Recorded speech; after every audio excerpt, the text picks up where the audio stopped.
Los emprendimientos fracasan principalmente por la idea. Está demostrado que en el 70% de los casos el responsable del fracaso es la persona. ¿Por qué es exitosa esa tienda? ¿Es por la marca o es por la persona que lidera la norma? Si no eres una persona orientada a la norma, la franquicia no es para ti.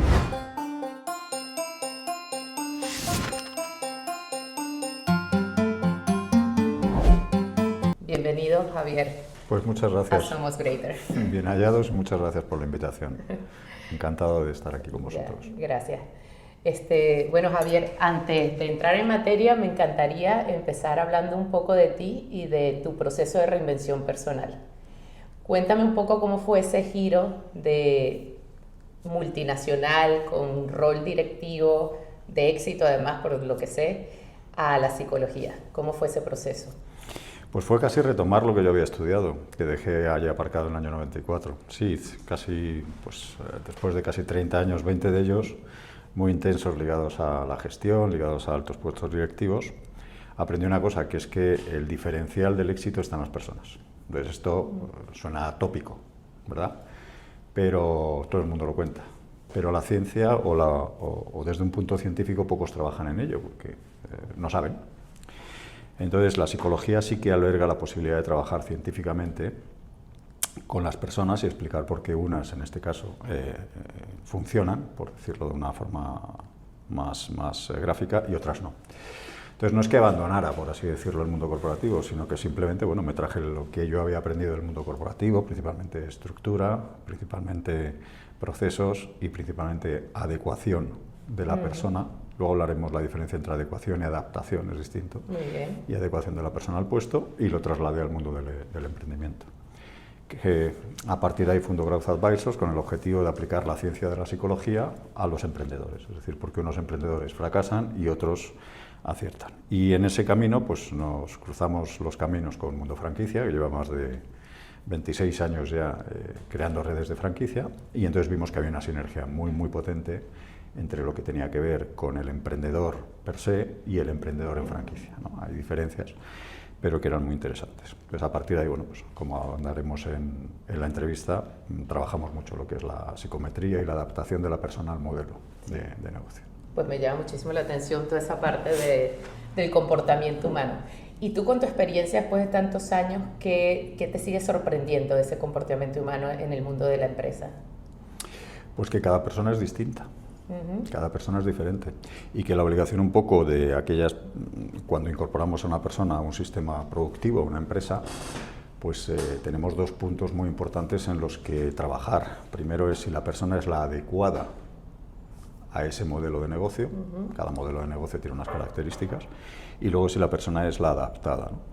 Es decir, no se trata de si valgo o no valgo, sino de explicarle a la persona científicamente, insisto, científicamente, ¿vale?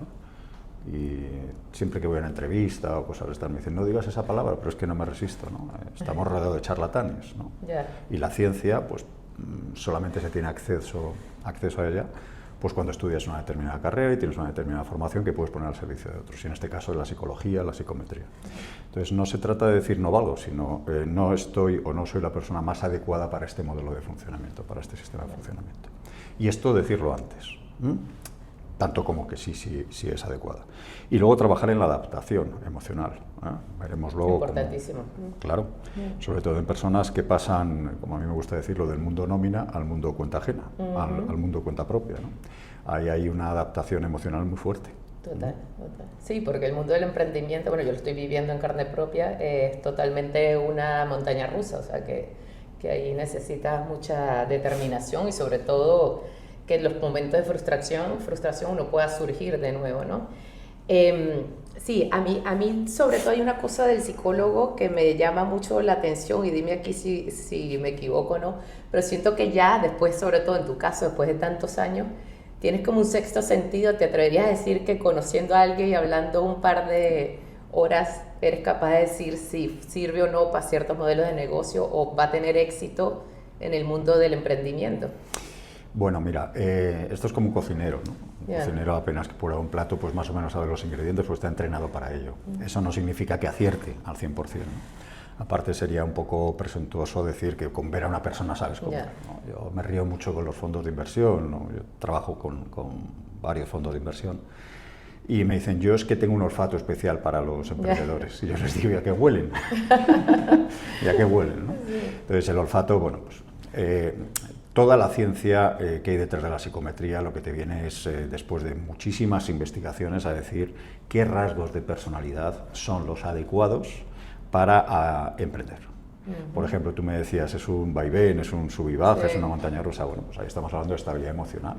Si una persona, en estabilidad emocional, que en términos psicológicos se conoce con el nombre de neuroticismo, que suena horrible, pero es uno de los 5 grandes factores de la personalidad. Si la persona no cuenta per se con una estabilidad emocional suficiente, pues es muy probable que en un entorno donde se va a enfrentar a altibajos constantes, pues eso redunde en una pérdida de salud, en tomar decisiones no correctas, ¿no? Entonces eso hay que saberlo antes para explicárselo y que lo conozca.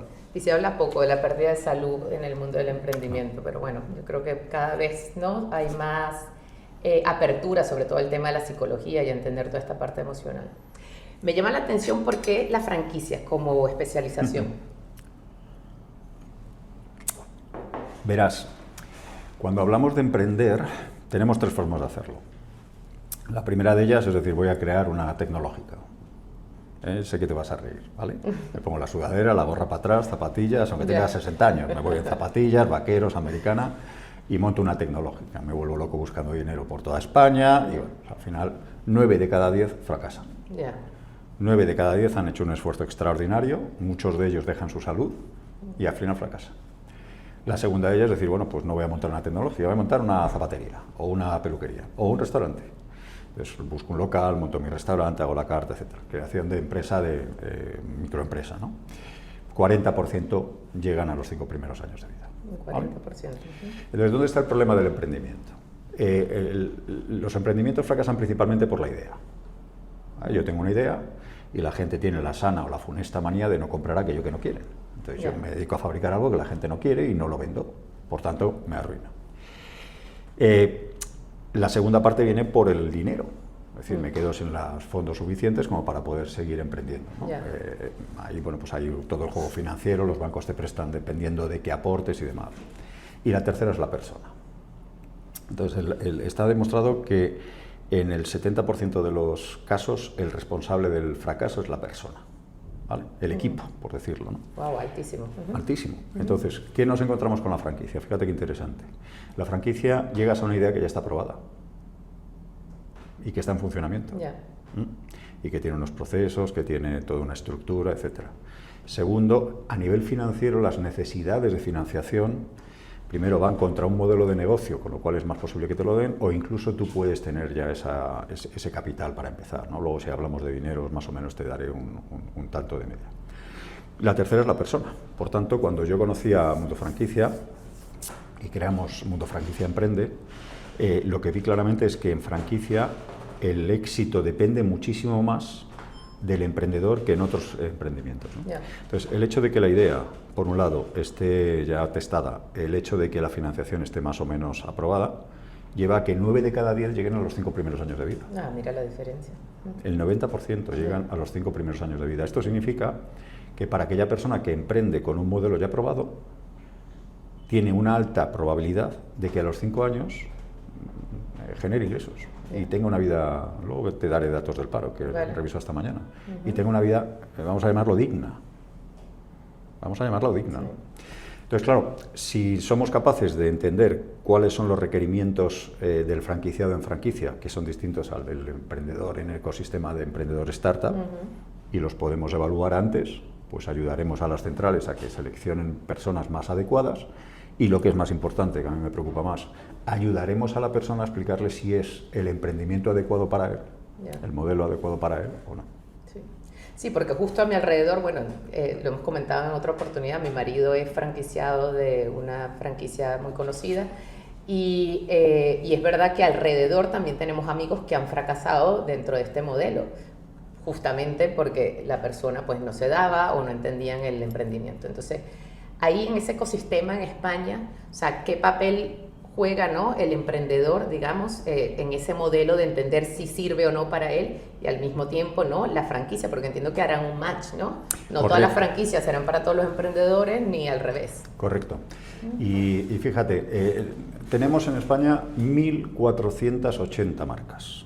1.480 marcas que están deseando encontrar gente que levante su persiana para expandirse. Entonces, entiéndeme que la voracidad por encontrar a alguien es alta. En un sistema como el humano, la voracidad te lleva a no filtrar mucho, a que cualquiera me vale para abrir. El caso es pues, las obligaciones que la central tenga, o bien con fondos de inversión, o bien de expansión, planes estratégicos, a seleccionar.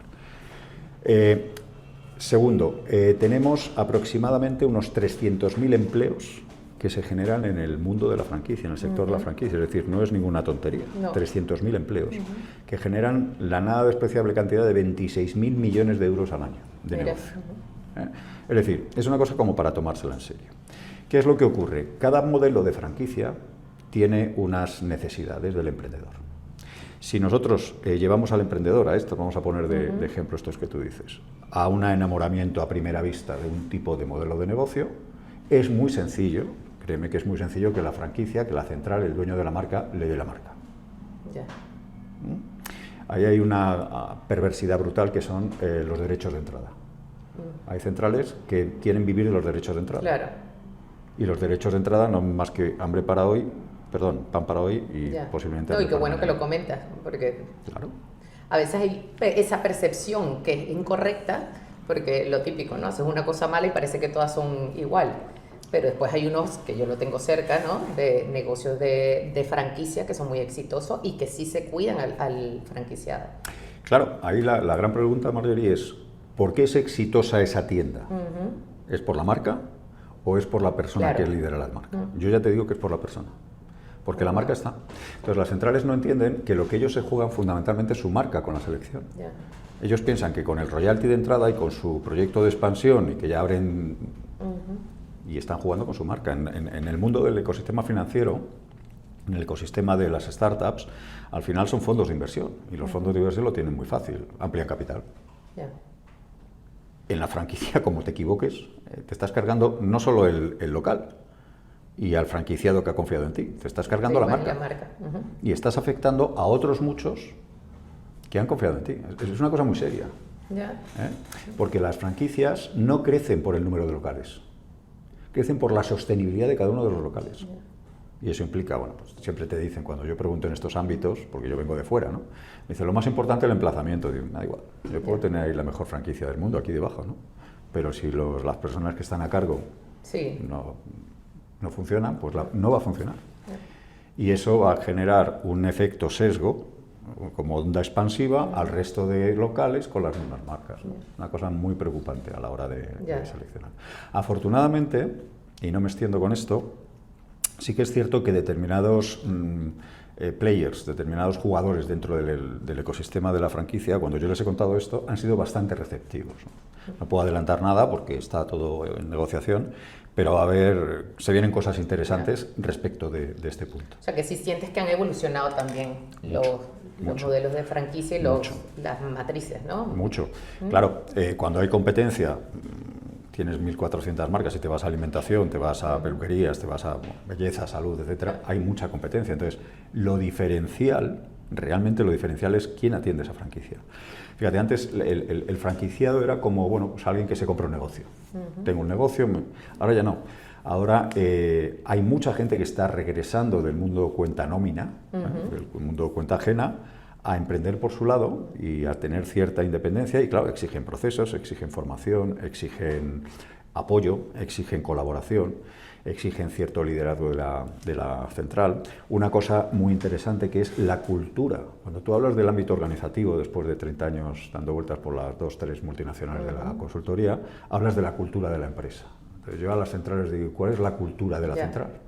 Porque la cultura que tú implantes en tus asociados, porque al final son socios tuyos, esa cultura que tú implantes también tiene que ver con el liderazgo, tiene que ver con la toma de decisiones, tiene que ver con el apoyo. Entonces, todo eso de gente que viene de lo corporativo, que se está reinventando, lo exige, porque lo ha vivido en sus casas. Totalmente. Lo ha vivido en su casa. Bueno, porque sabe que funciona, que la clave está ahí, ¿no? parte de la clave, ¿no? De claro. Esas tres cosas que mencionabas, pero esa de mantener esa motivación, ser no solo un franquiciado, sino sentirte parte de la marca, tiene mucho que ver con esa cultura y también la cultura, entiendo yo, del franquiciador, o bueno, de la franquicia, perdón, en este caso, de hacerlos parte también claro.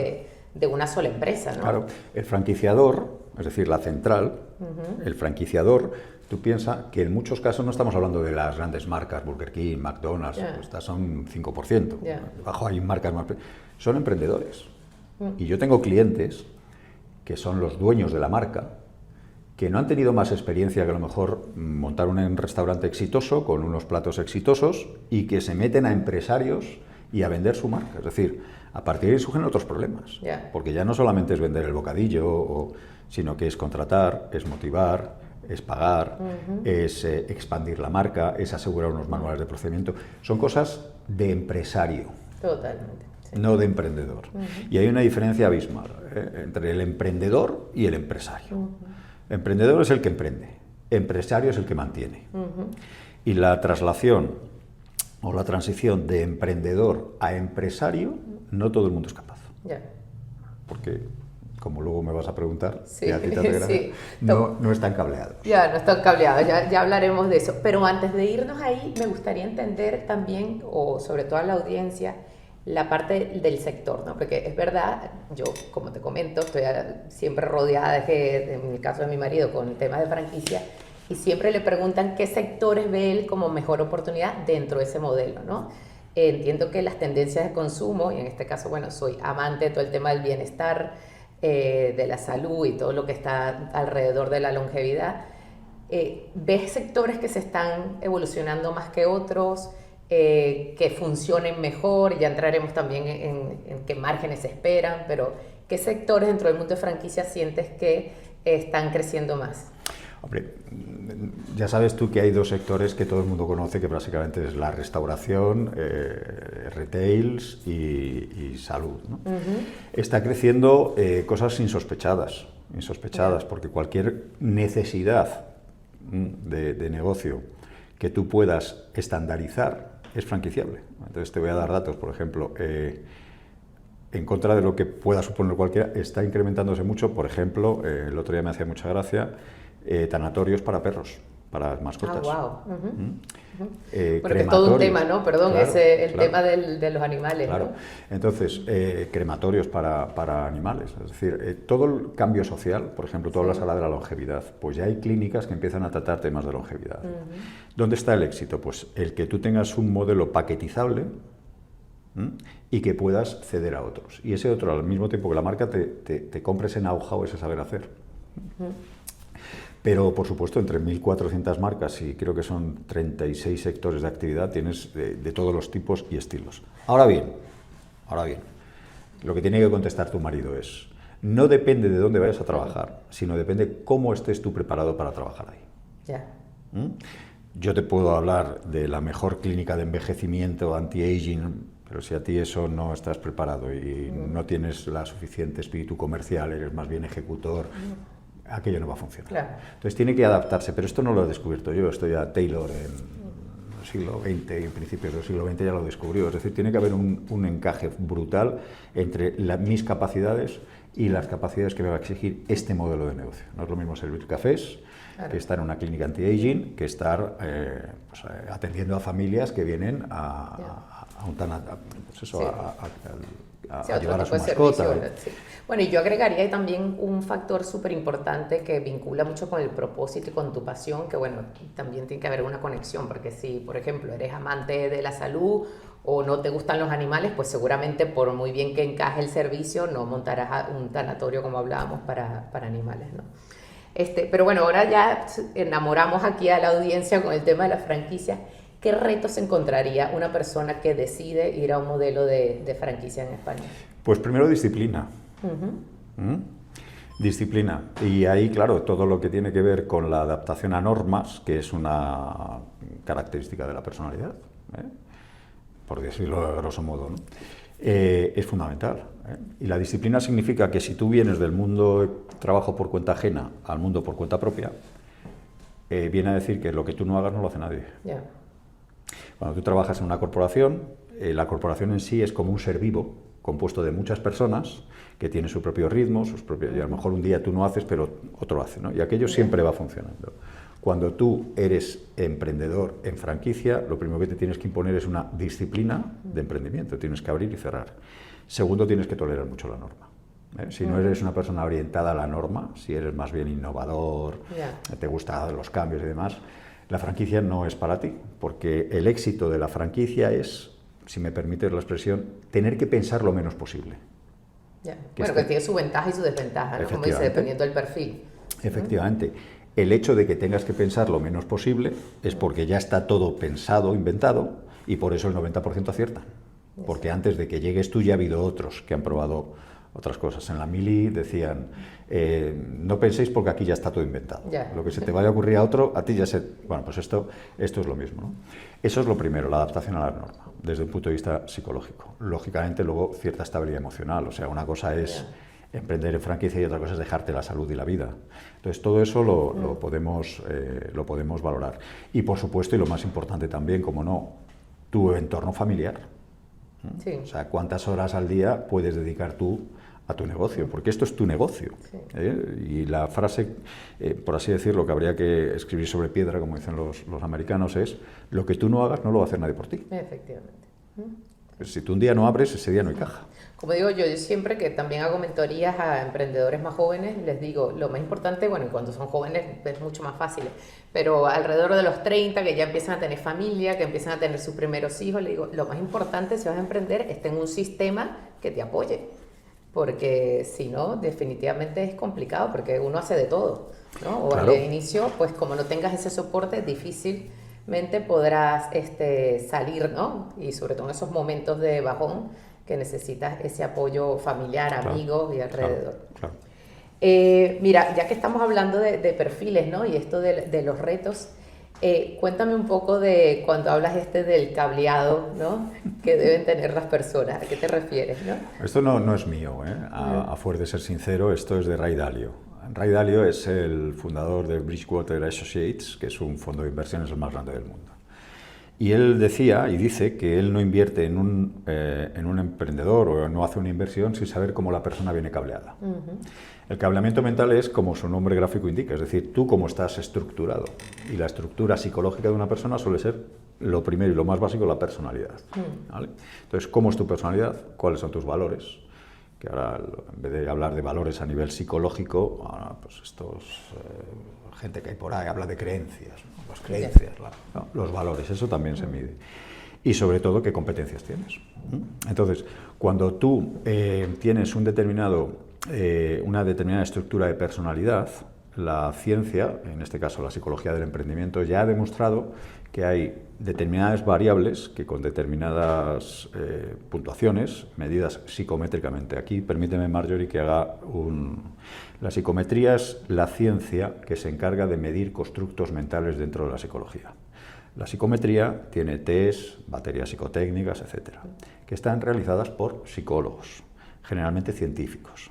Estas baterías no se venden en Internet.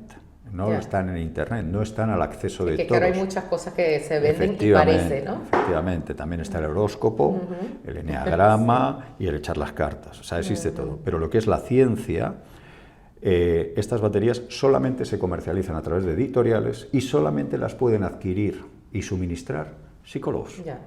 Entonces, warning, disclaimer, ojo con aquellos que vienen con la pruebecita, yo te la paso. Bien. Esto es como un médico que te hace una prueba, pero luego no es médico. Vale. Segundo punto, yendo a lo que tú decías. Estas pruebas lo que te permiten científicamente es dibujar un perfil de la persona. Ese perfil que te va a decir aquellos puntos donde va sobrado, está bien cableado, y aquellos puntos donde puede suponer un problema. Te voy a poner el ejemplo. Una persona que no se adapta a las normas. Una persona que tenga mucha apertura mental.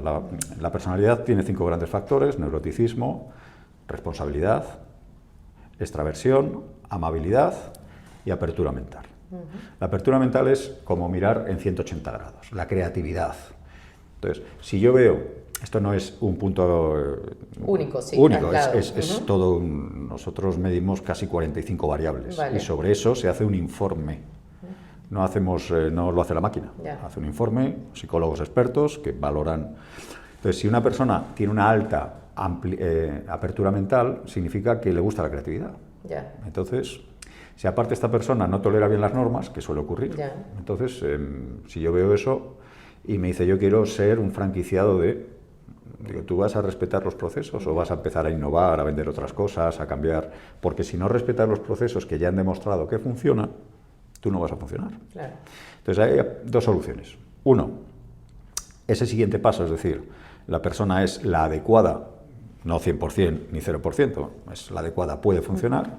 Y luego llega otra palabra mágica, que es el ajuste. ¿Cómo ajustamos la persona al puesto? Esto se estudia mucho en la psicología industrial, en la psicología de la organización. Ajustar a la persona es, como su propio nombre indica, ajustarla. Entonces, yo que he venido detectando viniendo de fuera de las franquicias, de los franquiciadores de las centrales, pues que hay unos cursitos de formación. Pero realmente el apoyo más importante que tiene una persona que está reinventándose, que viene de un entorno donde todo estaba controlado y donde todo estaba bajo control, y pasa a un entorno donde todo depende de él, hasta la última nómina del último empleado, la selección, etcétera, es el ajuste a ese puesto, que fundamentalmente es un soporte emocional muy, muy fuerte en los primeros meses. Es decir, cómo hacer, como tus mentorados, ¿no? Cómo hacer que a mí esto me vaya acostumbrando poco a poco, no solamente que me des un curso de cómo manejar alimentos, sino mi mente cómo tiene que adaptarse a esta situación, cómo voy a vivir yo la frustración, el estrés, cómo voy a mirar yo la caja que no funciona, cómo voy a mirar yo el que tengo que pagar las nóminas, o sea, cosas que nunca he tenido ese problema, ¿no? Y luego, por supuesto, pues esto que te comento, ¿no? Pues cómo tolerar el estrés, cómo gestionar esa necesidad de logro, cómo tolerar la frustración. Todo esto son medidas, la capacidad de innovación. A mí me gustan los franquiciados que tengan capacidad de innovación, pero no mucha. Claro, no mucha, sí, en cierta medida, ¿no? Claro, la mujer, porque alguien que empiece a innovar, pues te cambia un Burger King y acaba vendiendo de costillas. Ya, y dices, no, pero es que esto no va de esto, ¿no? Totalmente. Entonces, eso es importante, ¿no? Sí. Cosa que en el otro mundo, y perdona, en el mundo de la startup, lo que se premia es esa variedad para que te des cuenta rápido. Si una cosa no funciona, tengas esa visión 180 grados y decir, bueno, pues vamos a ir por otro lado. Agilidad. Eso es. Sí. Entonces, entiendo que ese es el acompañamiento, ¿no? Que efectivamente, y ese test que hacen desde Growth Advisory con Mundo Franquicia Emprende, ¿no? Correcto. Y de ahí, ¿cuál sería el momento? Entiendo que al inicio, pero ¿cuál sería el momento para realmente acudir a ese tipo de recursos? En el inicio, en el inicio, no es un test, son unos cuantos. Bueno, aparte de test, pues, cuestionarios, hay datos familiares, datos sociodemográficos que están correlacionados con emprendimiento, ¿vale? Al principio, es decir, como el que me gusta decirlo, ¿no? Si yo voy a invertir en alguien en que me corra, yo como central franquiciadora, le voy a dejar mi marca a alguien para que corra el maratón de Nueva York y ese que va a correr el maratón soy yo, pues mal invento estás haciendo, ¿no? Entonces, igual que las personas antes de hacer una prueba física van a evaluar su estado físico para ver si la pueden hacer sin riesgo, pues esto es lo mismo. Entonces, ¿de quién debe partir? Bien del emprendedor y conocerse, aunque siempre sale esto ya me lo decía mi madre, ya te lo decía tu madre, pero ahora tienes que prepararte de esta manera para emprender aquí, o bien del franquiciador de la central, que empiezan a ser cada vez más sensibles a este punto, porque empiezan a darse cuenta que entre 1.400 y pico marcas como hay mucha oferta y la demanda es baja. Claro. Hay pocos emprendedores. Entonces, tienen que asegurarse que el que entra va a funcionar. Y si no funciona, tienen dos problemas. Bueno, imagínate, esto es como el que se equivoca, es un falso positivo en el mundo del corporativo, pues estás equivocado, costes de selección, formación, desvinculación, vuelta a seleccionar, etcétera, ¿no? Sí, una pérdida para los dos lados, ¿no? Claro, entonces en ese punto ideal es cuando nosotros lo hacemos, que es ese momento en el que ya casi tengo decidido que va a ser este emprendedor, esa prueba un poco complementaria, de decir, bueno, ¿y esta persona cómo es, ¿no? O cómo se va a adaptar, y qué tipo de ayuda va a necesitar los primeros meses hasta que sea capaz de funcionar por sí mismo. Ya, tiene todo el sentido. Yo creo que lástima, ¿no? Bueno, a través de esto también lo divulgaremos más, pero que se conozca más que existe este tipo de recursos, ¿no? Ya no solo para la gente que quiere emprender a través de la franquicia, sino también entiendo que cualquier emprendimiento, ¿no? Efectivamente, esto luego te comento rápido. Esto cuando yo lo creé para fondos de inversión. Porque entonces lo que vi rápidamente es que si 9 de cada 10 fracasan y se puede medir o predecir el éxito del emprendedor en startup, el fondo de inversión tiene que tener mucho interés en saber ¿dónde va a poner el dinero? Claro. ¿A quién se lo va a poner? Y entonces eso funcionó. Claro, esto no. Cuando lo llevas al mundo de la franquicia, pues entonces es mucho más sencillo, porque ahí la causa sí o sí va a ser el emplazamiento, como dicen siempre, pero luego la persona. La persona, efectivamente. Y por entender un poco más en términos de inversión y sin entrar a lo mejor en cifras concretas, ¿qué rasgos existen, qué rangos, ¿no? En cuanto a retorno, ¿qué sería lo razonable, ¿no? En cuanto, entiendo que hay franquicias que van de, no sé, desde 70.000, por decir algo, a mucho más, pero ¿cuáles serían los rangos en cuanto al retorno y en cuanto a ese primer arranque, ¿no? Con el que se suele empezar? Sí, o sea, tienes razón. Entre 1.400 marcas y 30 y tantos sectores te puedes dar cuenta que hay una variabilidad inmensa, desde montar un Carrefour Express a montar una de estas de uñas, ¿no? Digamos que la media puede estar en torno a los 70.000, 100.000 euros de entrada y con remodelación de local y demás, pero yo no quiero entrar en cifras porque las cifras asustan. Pero no son cifras prohibitivas, principalmente porque también los bancos sí que les gusta financiar estas operaciones, así como no les gusta financiar las startups, ¿no? Normalmente una franquicia es rentable en los 3 primeros años de vida, 3 primeros años de vida, ¿vale? Pero no es tanto preocuparse a la hora de elegirla por lo que o cuándo voy a recuperar yo el dinero, sino cómo de estable y cómo de sostenible es la caja de este negocio. Es ahí donde está la variable de la cuestión, ¿no? Entonces, para gente que viene del mundo corporativo, es todo un nuevo reto, porque claro, te enfrentas a tener que tener un negocio que siempre sea sostenible con todas las cosas que alrededor del negocio suelen ocurrir, ¿no? Pero como te digo, una media 70 a 100, si te vas a casos extremos, pues hombre, hablas de, creo que el otro día me daban un Carrefour Express en 2 millones de euros, lo que cuesta, ¿no? Entrar y demás, ¿no? Y luego hay toda una casuística interna que, aprovechando que el 4 de febrero vamos a hacer un evento sobre esto, se explica, ¿no? Porque luego hay que ver cómo funcionan los royalties, cómo funciona la relación con el franquiciador, a qué te comprometes tú como gestor de su marca, a qué se compromete él como promotor, por así decirlo, como franquiciador tuyo, a qué se compromete la red, es decir, además a todo el aparataje legal que hay por detrás de esto, porque está muy regulado, gracias a Dios, en el mercado español. Entonces, ahí en ese seminario yo os invito a quien quiera a entender realmente, va a haber un experto para explicar cuáles son esas variables, ¿no? Cuánto tengo que pagar, cómo se paga, cuándo se paga, cosas más operativas, ¿no? Efectivamente. El 4 de febrero en Madrid, ¿no? Ya mandaremos la convocatoria, pero importante. Y entiendo, o sea, bueno, colaboramos y tenemos el honor de colaborar en ese encuentro que está dirigido, ¿no? a la mujer, ¿no? A la oportunidad de la franquicia, en este caso, en el emprendimiento femenino. Estuve investigando y comentabas en alguna de tus entrevistas que más o menos el 30%, ¿no? del ecosistema de franquicias ya lo llevan mujeres. Sí. Cuéntanos un poco, ¿no? Para las mujeres que están ahí, si se deciden o no, ¿qué beneficios tiene, ¿no? para una mujer emprender en este modelo? O sea, ¿qué le diferencia de emprender, ¿no? por su cuenta? Pues mira, yo lo llamo el 666. El número de la bestia. Me he dado cuenta esta mañana. Te voy a decir por qué. Mira, en España tenemos, según tú vayas a la EPA o te vas al SEPE, tenemos entre 2.400.000 y 2.600.000 parados. El 60%, es decir, el primer 6, el 60% de esos parados son mujeres.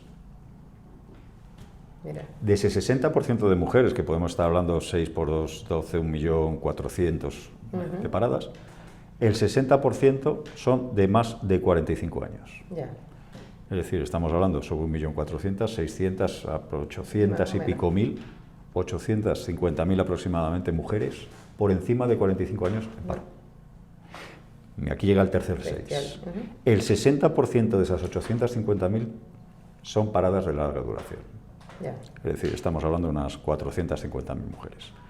450.000 mujeres que dudo mucho que puedan tener una vida digna, igual que hombres, ojo, no, que son paradas de larga duración, que no tienen un horizonte temporal que digan puedo salir adelante, ¿no?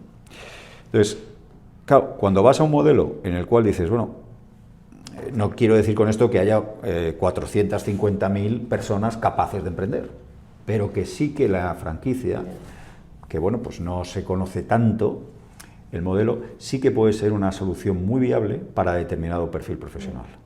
Hablo de reinvención, hablo de mujeres emprendedoras y con un riesgo muy limitado, en el sentido de que, como venimos diciendo, que es que la idea ya está probada. La idea ya está probada. Hay toda una red de soporte. No te vas a sentir sola. La mujer que emprende y abre una cafetería por sí misma, lo primero que va a sentir es esa soledad. ¿Y ahora a quién acudo, no? Pues, simplemente pues, a la gestoría. ¿A quién me hace las nóminas?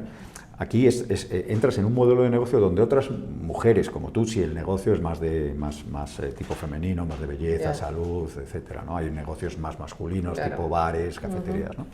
Pero si el negocio es que con esto, ojo, con el modelo en que entramos, que cada una quiera emprender donde quiera emprender, que no estoy limitando con esto, por Dios, Dios me libre, ¿no?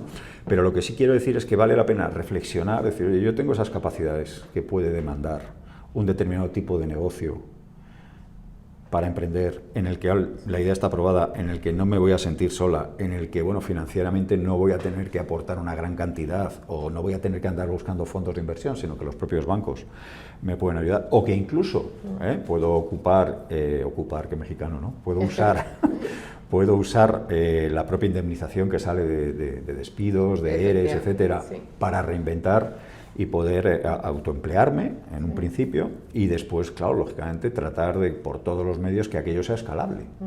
Porque yo conozco personalmente a una persona que empezó por un despido de un banco muy importante, montó la primera franquicia y ahora tiene 11. Mira. Entonces es un modelo que vale la pena... Así que ya ahí pasa del autoempleo a emprender. Lógicamente. Como... Pasa del autoempleo, yo hablaría de emprender, autoempleo y empresario. Y empresario. Efectivamente. Entonces, no, y los datos son abismantes. Es verdad que ahora siempre, bueno, y desde Greater trabajamos todo el tema del reto demográfico, ¿no? Y todo lo que significa el paro y estos desempleos de larga duración, tanto en el hombre como en la mujer. Pero es verdad que la mujer tiene un rol y sigue, para lo bueno o para lo malo, siendo muy responsable de las labores de la casa. Cada vez se comparten más. Pero bueno, esa cercanía, sobre todo en los primeros años también con los hijos, hace que su sistema de apoyo tiene que ser todavía, entiendo, más robusto, ¿no? Y entiendo que este modelo pues, puede funcionar muy bien para... Pero fíjate tú que claro, o sea, todo lo que son soporte doméstico y demás, a mí no me gusta, porque yo creo que ya vivimos en una sociedad en la que los hijos son de los dos, las tareas de casa son de los dos, es decir, yo no abogo porque la mujer además tiene que, siempre que ella no quiera, ¿vale? Ahora bien, fíjate, el emprendimiento femenino. El emprendimiento femenino en startups, los emprendimientos llevados a cabo por mujeres son más rentables, generan más beneficios que los llevados a cabo por hombres. Mira, se te ilumina la cara. Sí. No, pero lo había leído. Sí, hay un estudio de por ahí que creo que os pasé en su día, ¿no? de la Boston Consulting. Sin embargo, creo que el 2 o el 3% de la financiación de fondos de inversión van dirigidas a emprendimientos de mujeres. Ahora la pregunta es, ¿por qué el perfil femenino, por qué la mujer, hay que tener muchísimo cuidado cuando se habla de esto, por qué tiende a tener más éxito en los emprendimientos? Porque es, a ver cómo lo digo, más sensata a la hora de tomar decisiones. Se lo piensa más, es más responsable, no toma tantos riesgos. Eso no significa que no tome riesgos, pero que los gestiona de una forma más racional, más estudiada, por así decirlo, que puede degenerar en que no tome riesgos y que en la parálisis, pero que también puede generar una adecuación estratégica y unas decisiones acertadas, versus los hombres, en línea general, estereotipo, que suelen tomar riesgos y suelen ser más impulsivos. La mujer es mucho más dada al detalle, al seguir el procedimiento, al ceñirse a la estructura. Entonces, eso a la hora de emprender cuenta, porque el emprendimiento, como te he dicho, la tercera causa de fracaso son las personas, las malas decisiones, gastar más dinero que el que tienes. ¿Quién suele administrar? ¿Y los bancos eso no lo tienen muy claro todavía? Porque me hablas del 2%, ¿no? Sí, o sea, tú tienes que distinguir aquí entre bancos, que los bancos te financian no por nada, sino porque tú a cambio les das algo. Claro. Yo te doy mi casa si esto no va. frente a los fondos de inversión. El fondo de inversión te financia con lo que tú puedas llegar a valer dentro de unos años. Eso al banco no le importa. Entonces, el banco, claro, lógicamente siempre se encuentra con que de una manera u otra va a recuperar su dinero. No suelen tenerlo tanto en cuenta. Sin embargo, en el ecosistema del emprendimiento en general, esto se habla mucho. Hay muchas plataformas de mujeres, de emprendimiento, etcétera, pero los fondos siguen invirtiendo en proyectos de hombres, aunque sabes que a la larga son menos rentables y fracasan más que el de las mujeres. Bueno, a ver si vamos cambiando esto para que sea más equilibrado. Claro, y por eso lo que tú decías, el emprendimiento, la principal modalidad de emprendimiento femenino que hay en España son las franquicias. Porque yo creo que también ahí hay un punto en que esa necesidad de control femenino, ¿vale? Se da gracias a toda la norma que ya existe creada. Es decir, no hay tanto para la improvisación. Exacto, da más seguridad. Y ahora que hablas de plataformas, y ya estamos casi terminando, tienes también una empresa dedicada a dar soporte, ¿no?, al emprendimiento femenino, que se llama ECLAT. ¿Nos puedes hablar un poco sobre qué hacen, cómo ayuda a la mujer en este modelo? ECLAT, que viene del francés brillar. Sí, este es un proyecto que lancé precisamente a raíz de esto, ¿no? De decir, oye, ¿por qué si las mujeres tienen más éxito emprendiendo, aportan más rentabilidad, por qué se invierte tan poco, ¿no? Y entonces fue muy interesante descubrir pues esos rasgos diferenciales. Ojo, cuando digo rasgos diferenciales no digo ni mejores ni peores, diferentes. Entonces, las mujeres se enfrentan a otra situación a la hora de emprender. Hay una situación social, la que tú bien has apuntado y has descrito. Se enfrentan a una situación, en muchos casos, de ciertas barreras emocionales, de ciertos miedos, etcétera, que son muy propios de ellas. Y luego tienen otros muy comunes de cualquier emprendedor, ¿no? Entonces, sí que la literatura ha descubierto, y yo mismo he descubierto con el proyecto ECLAT, que las emprendedoras tienen unas necesidades distintas a nivel de apoyo socioemocional y psicoafectivo, por decirlo de una forma más técnica, diferente a la de los hombres, ¿no? Y claro, puestos a decidir, pues dije, oye, si a la larga piensas en la rentabilidad social que pueda tener el emprendimiento femenino, que va a generar más rentabilidad, más riqueza a la sociedad, pues puestos a ayudar a alguien, pues ayudemos, ¿no? Entonces, el proyecto ECLAT se enmarca dentro de Growth Advisors como una patita más, que está muy especializado en lo que es en ayudar a emprendedoras. ¿Vale? Excelente. Hablaremos de eso también, a lo mejor, en el evento del 4 de febrero. El evento del 4 de febrero está planificado para mencionar. A mí me gustaría que se centrara mucho, y así está planificado, en enseñar realmente a las mujeres que asistan el ejemplo de otras mujeres que estaban en su misma situación. De hecho, yo creo que tenemos 4 o 5 confirmadas. Ya va a haber una mesa redonda brutal. Yo creo que hay una parte muy interesante que es cómo hacer una franquicia, es decir, dónde tengo que ir. Y aquí me voy a apuntar que esto es muy importante tenerlo en cuenta. La segunda, yo voy a hablar muy poquito de lo que es cómo está cableado un emprendedor en franquicia o cómo debe estarlo.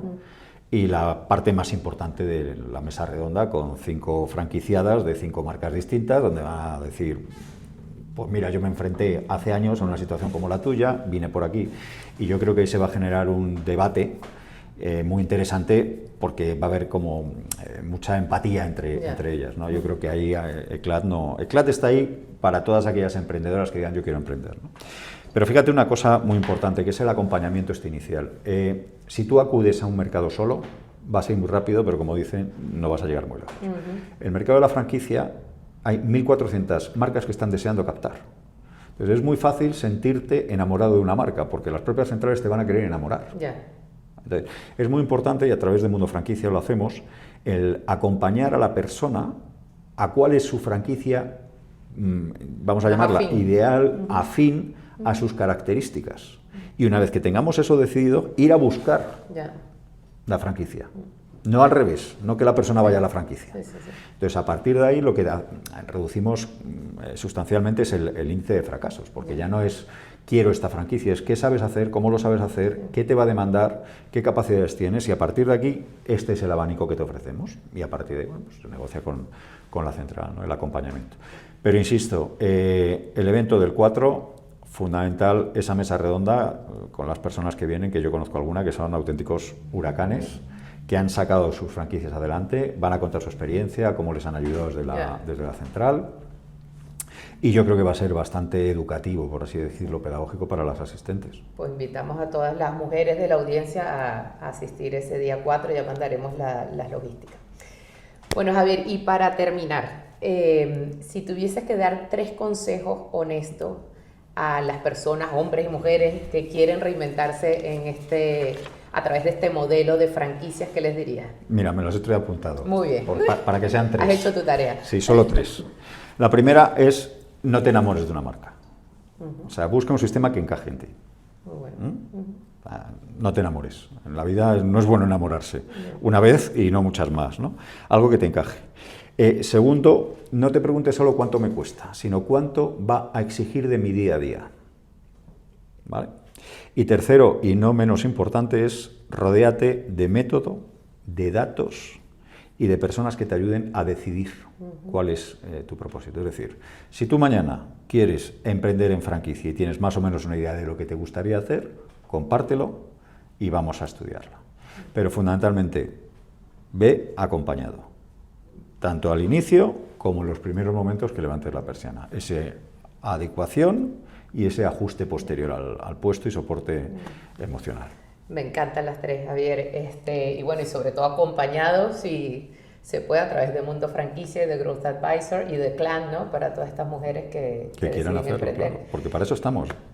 Y nada, pues muchísimas gracias por tu tiempo, gracias, y bueno, nada, a todos los que quieran emprender, el 4 de febrero en Madrid, ya pasaremos logística y nos veremos ahí presencialmente. Pues muchas gracias por vuestra invitación. Muchas gracias por tu tiempo, Javier, gracias. Ha sido un placer.